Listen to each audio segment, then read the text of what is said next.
जी, दो बातें हैं जो हमें बड़े गौर से सोचनी पड़ेंगी। पहली बात तो यह है कि मेरे भाई ने जो बात की है उसने बहुत ही अच्छी बात की है कि सबको साथ बैठना चाहिए। अगर कोई एक जमात कसूरवार है तो मेरे ख्याल से उस जमात से बहुत ज़्यादा कसूरवार पाकिस्तान तहरीक-ए-इंसाफ है, क्योंकि इन्होंने कहा था कि जो चीफ ऑफ आर्मी स्टाफ होता है उस मुल्क का बाप होता है। आपने तारीफ़ें पैरों से आप उठने के लिए तैयार नहीं थे उस ज़माने के आर्मी चीफ के, और फिर उसी के ख़िलाफ़ दुश्मनी आपकी बढ़ गई। बहरहाल क्योंकि अब हल वाहिद यही है कि आपको बैठना है, आपको इस मुल्क को सुधारना है। इस मुल्क में जो बुराई आई है ज़्यादा से ज़्यादा वो 3.5 साल पीटीआई के रोल में आई है। उससे पहले भी हालात बुरे थे पर इतने बुरे नहीं थे। To the verge of extension ये हमारी इकोनॉमी को ले गए थे।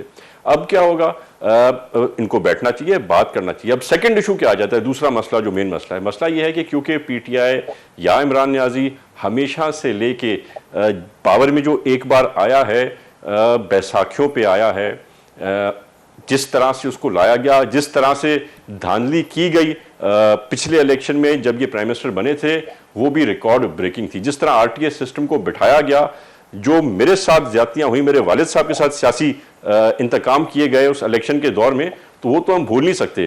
पर यस, बात वही है कि बैठना है, बैठ के बात करनी है, पर बैठने को इमरान नियाजी तैयार नहीं है।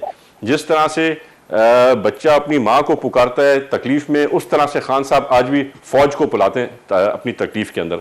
तो इनको ये अपना चेंज करना पड़ेगा। ये सियासतदानों के साथ, ये हुकूमत के साथ बैठने को तैयार नहीं है। हाँ, कुछ मेरे भाई जैसे अच्छे लोग हैं जो चाहते हैं टॉक्स हो, पर अगर आप थोड़ा रिकॉर्ड उठाएं पिछले 6-8 महीने का, तो जिस पीटीआई के लीडर ने, रुकन ने ये इनकरेज किया कि हुकूमत से बात करें और मसले हल करें, आज वो सारे बैकफुट पे हैं। आज उनको मुलाकात का टाइम नहीं मिलता, जेल में उनका नाम लिस्ट में आके कट जाता है। तो मेरे ख्याल से ना तो इमरान खान के पास और कोई प्लान है और ना वो और किसी को किसी और प्लान पे चलने देगा, और फौज इनसे बात करेगी नहीं। इनको सिंपल स्ट्रेट फॉरवर्ड जवाब मिल गया है। अब जो है सब कुछ छोड़ के ये गिर गए हैं अमेरिका के पैरों में। तो मैं इनको बता दूं कि वहां से भी इनको कोई फायदा नहीं मिलने वाला। पर मेरी ये दिली दुआ है, चेयरमैन बिलावल ने कई बार ये कहा है कि बैठो, आओ, बात करो। हमने हुकूमत बनाने से पहले भी पीटीआई से बातचीत की थी, करना चाह रहे थे, ये बातचीत करने के मूड में नहीं थे। और आज भी मैं कहता हूं कि अगर ये बात करने की रेडी होंगे तो चेयरमैन बिलावल और सदर जरदारी पहले लोग होंगे जो बैठ के इनकी बात भी सुनेंगे, जो बातचीत होगी उस पर अमल भी करेंगे।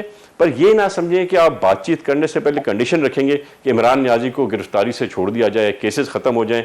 वो कोर्ट्स जाने, आप लोग जाने, उसमें हमारा वास्ता नहीं है। हाँ, पर इस मुल्क की बेहतरी के लिए, हमारी इकोनॉमिक स्टेबिलिटी के लिए, इकोनॉमिक फ्यूचर के लिए, इस पाकिस्तानी बच्चों के फ्यूचर के लिए बिल्कुल बैठेंगे, बात करेंगे, और हर वो चीज जो जायज होगी मैं गारंटी लेता हूं कि उस पर अमल दरामद किया जाएगा। अच्छा, ये फरमाइएगा कि आपकी यानी पार्टी पोजीशन अभी तक, यानी बतौर एक सियासी वर्कर, आप समझते हैं कि पीटीआई पर पाबंदी लगाना मुमकिन होगा? ये एक अच्छी तजवीज है? देखिए जी, पाकिस्तान पीपल्स पार्टी इस हक में नहीं है कि कभी भी किसी भी जमात को इस तरह से आउट किया जाए। ये एक गैर सियासी रस्म होगी जो मेरे ख्याल से होने जा रही है। पर बड़े अफसोस के साथ ये भी कहना पड़ता है कि पाकिस्तान तहरीक-ए-इंसाफ ने कोई वो कमी पेशी नहीं छोड़ी कि इस मुल्क को कमज़ोर करें, इस मुल्क की इस्टेब्लिशमेंट को कमज़ोर करें, इस मुल्क की इकॉनमी को तबाह बर्बाद करें। इनको सिर्फ़ और सिर्फ एक प्राइम मिनिस्टर की सीट नज़र आ रही है। इनको इस मुल्क का फ्यूचर, मुल्क के बच्चों का फ्यूचर, इकोनॉमिक रिवाइवल की कोई परवाह नहीं। और बड़े दुख के साथ ये भी कहना पड़ता है कि आज भी इमरान नियाजी की पॉलिसी में टस से मस का 1% का चांस भी नहीं है।